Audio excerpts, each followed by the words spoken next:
The Red Flag Project, episode 5, the time capsule episode.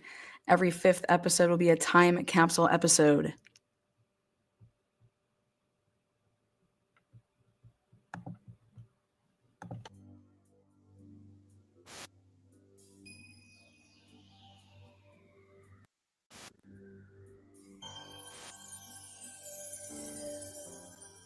Moscow, Idaho.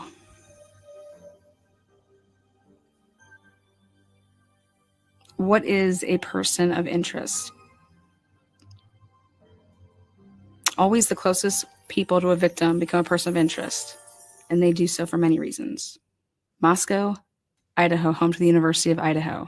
11,000 students, 25,000 residents. Because anything that we have that we can share from a law enforcement perspective, we will be sharing just as soon as we can, because that's how we can. This is the press conference from November 20th, 2022. Please rely on official sources of information, and please be patient.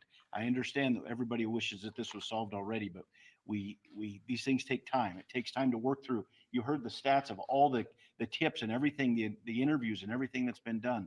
This takes time for our investigators to work through. So please be patient as we work through this investigation. Exactly. Things do take time. So how are you or anybody clearing or publicly stating that certain people aren't involved? How is the police department in a position to state these things in a press conference that was conducted on 11/20/2022? At this time, I'd like to introduce the University of Idaho President Scott Green. Scott Green, President, University of Idaho. Last name spelled Green, like the color. First, we continue to extend our heartfelt condolences to the families and friends of the victims.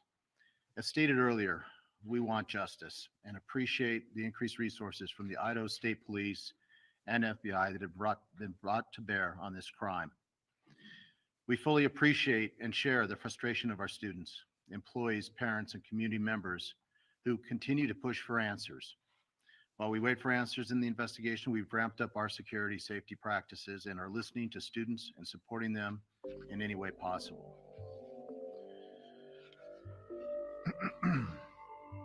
The University of Idaho's primary focus now is on supporting our students and working to meet their varied needs. The police continue to inform us that they believe this was a targeted attack, but we recognize this is not good enough for some of our students who will want to complete their semester remotely until the person who committed the crime is in custody. We are also hearing that some students want to be back on campus and in Moscow because they gain comfort from the structure of classes and being with their friends and professors. All reactions and feelings are valid, and we all process these tragedies differently. We're asking instructors to plan for both sets of students as we finish the semester. We will be communicating decisions early this week so that families can discuss and plan their individual response over the Thanksgiving break. We learned a lot during COVID, and we have many course delivery options our faculty can deploy to meet student needs. Student and employee safety remain our priority. We have increased security patrols on campus since we were notified of this off-campus incident. We have also benefited from increased Idaho State Police presence on our campus, which we are grateful for.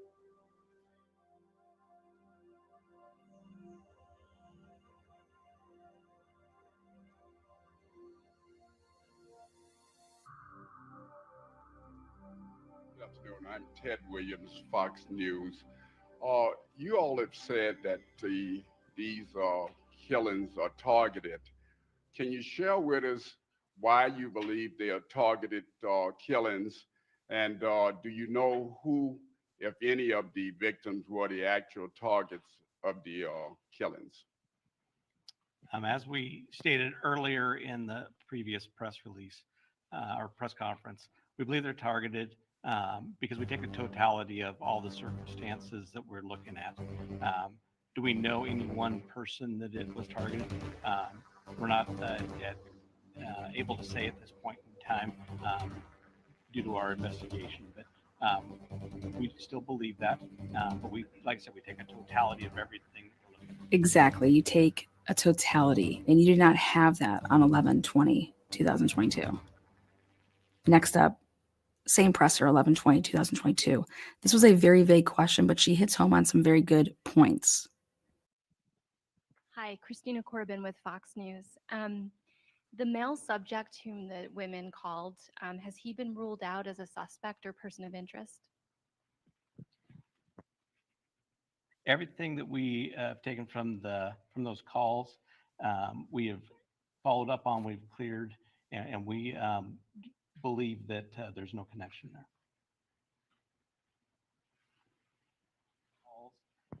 We have followed up on, we've cleared, and we believe that there's no connection there.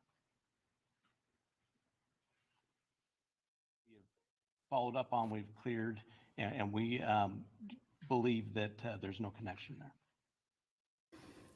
Which calls? What has no connection? See, it's a very vague question, so therefore he's able to answer it and be just as vague.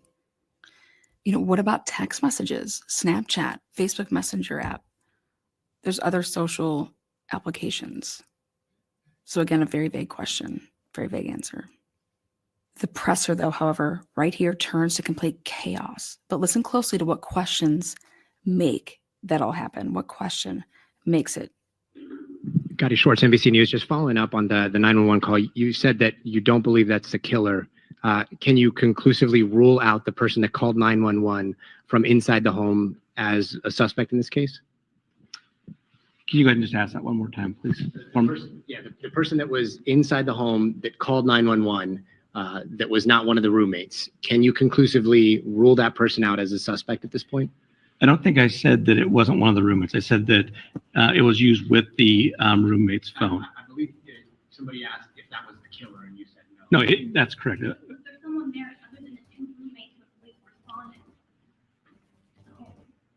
So will you clarify that for me? You're not confirming a roommate called 911, but they used the roommate's phone. So was there someone else at the home other than those two roommates? There was other friends that had arrived at the location. How many? Honestly, I'm not quite sure at this time, to be quite honest. So on 11/20/2022, they have ruled people out, but they don't know how many people were in the home during the 911 call. This makes complete sense, said no one ever. But that was not even what frazzled the police chief. Check this out. Do you guys have any idea if the killer's still within the community, or are you looking outside the community for the killer in terms of their physical location? We are looking everywhere that evidence would lead us. I can't say if the person's here. I can't say what community the person's in. We're utilizing every resource we can to make that location of that individual. And part of that is the safety of our community is paramount. And that's why we brought in the resource that we brought in to keep our community safe. The location of the suspect?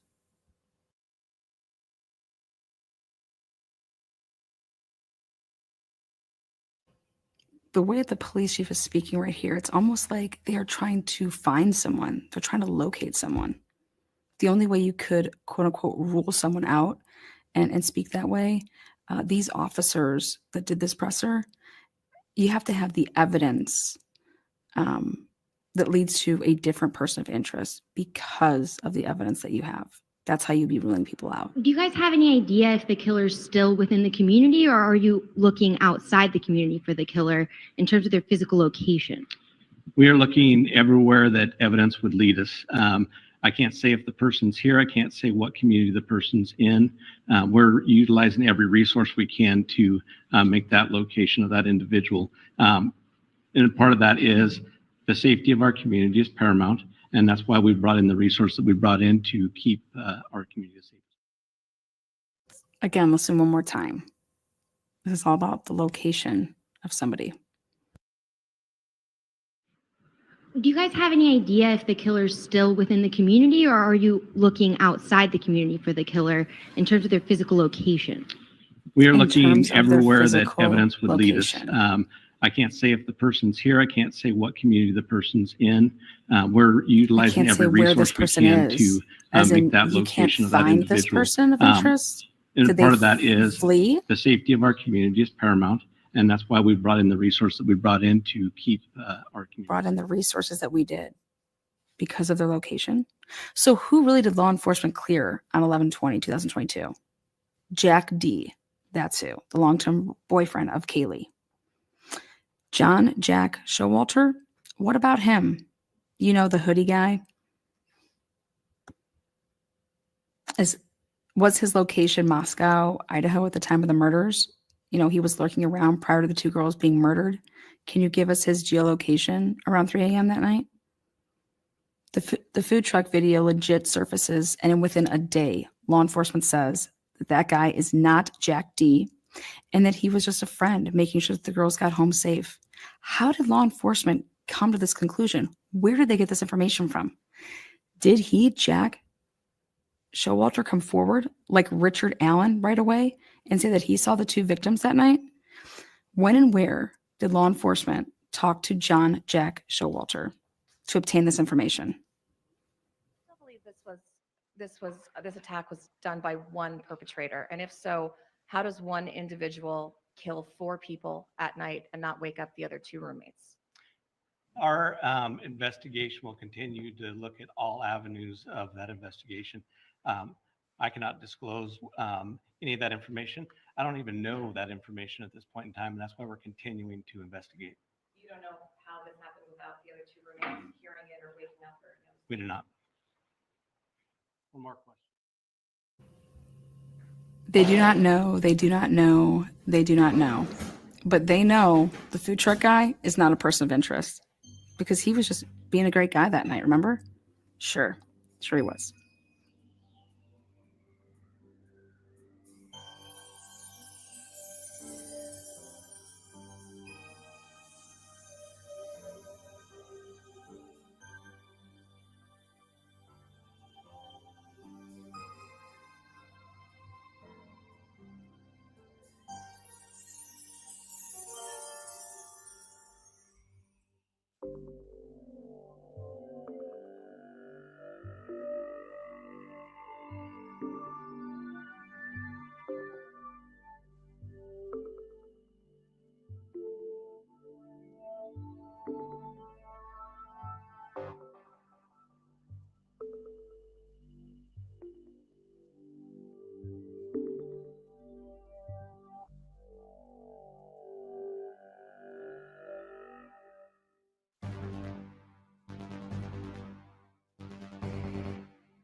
The early morning.